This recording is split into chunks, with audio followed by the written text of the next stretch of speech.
Pemium, le premier partenaire français pour investir dans les cryptos en toute sécurité, présente Sud Radio, les incontournables de la crypto-monnaie.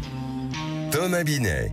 Bienvenue dans ce nouvel épisode d'Oser investir, les incontournables de la crypto-monnaie. Je reçois aujourd'hui Pierre Noisat, président fondateur de Pemium. Bonsoir Pierre. Bonsoir Thomas. Pierre, aujourd'hui on va parler avec vous de portefeuille Bitcoin. Oui Thomas, car une avancée fondamentale permise par l'invention de Bitcoin, c'est la liberté de conserver ses fonds soi-même, sans être obligé de les confier à un tiers. Mais alors pourquoi est-ce une avancée ?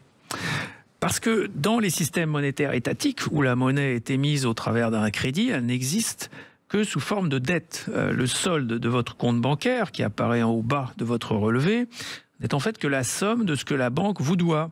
Vous avez un crédit en euros, mais vous ne possédez pas vraiment ces euros. Alors, expliquez-nous, parce que là je ne comprends pas forcément votre propos. Alors c'est très simple, c'est qu'il y a une différence entre un crédit et une propriété. Oui. Thomas, dans le cas des euros sur votre compte bancaire, c'est la banque qui les détient pour vous, et vous ne pouvez en disposer qu'avec sa permission. Elle peut d'ailleurs geler vos avoirs à la demande du régulateur ou en prélever une partie pour toutes sortes de raisons. Voilà, c'est bon. J'ai saisi ce que vous vouliez nous expliquer. Mais alors en quoi, du coup, Pierre, c'est différent avec Bitcoin en revanche ? Alors avec Bitcoin, vous avez le choix de détenir votre monnaie en propre ou d'en confier la garde à un tiers.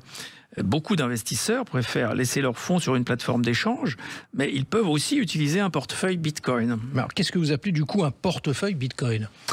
Alors, c'est une application permettant de conserver ces bitcoins et de les dépenser à votre guise, Thomas, sans demander la permission à personne. Vous avez un large choix d'applications que vous pouvez installer sur votre mobile ou votre ordinateur personnel. Alors, y a-t-il des précautions qu'il faut prendre ? Absolument. Essentiellement 2 précautions. Choisir une application fiable et sauvegarder correctement les clés qui vous donneront accès à vos fonds dans l'application. Si vous avez un doute, il vaut mieux laisser vos fonds sur un exchange régulé comme Pemium. Alors, comment on fait pour choisir son portefeuille en revanche ? Il faut se poser 2 questions principalement. Est-ce que les développeurs de l'application sont connus ? Et est-ce que le logiciel, c'est-à-dire le code source de l'application, est public, open source en anglais ?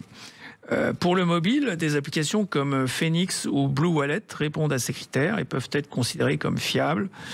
Pour l'ordinateur personnel, je recommande Electrum, disponible sur le site electrum.org.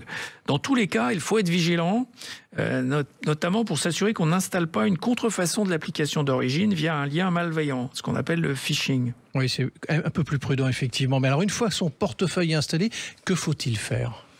Alors, Thomas, d'abord, sauvegarder ses clés pour se familiariser, puis se familiariser avec l'application en envoyant des transactions de petits montants à des proches ou à soi-même.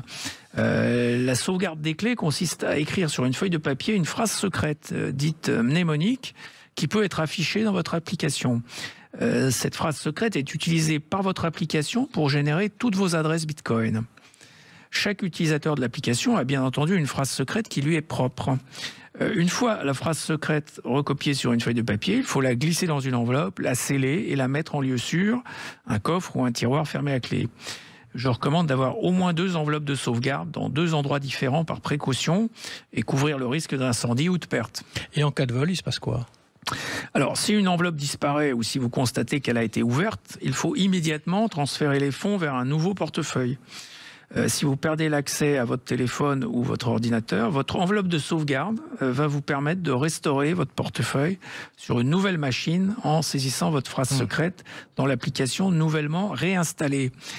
Par précaution, je recommande dans ce cas aussi de transférer les fonds vers un nouveau portefeuille qui vous fournira une nouvelle phrase secrète. Bon, du coup, c'est pas forcément intuitif pour tout le monde. Du coup, ça devient un peu compliqué pour certains utilisateurs, forcément. Sans doute, Thomas.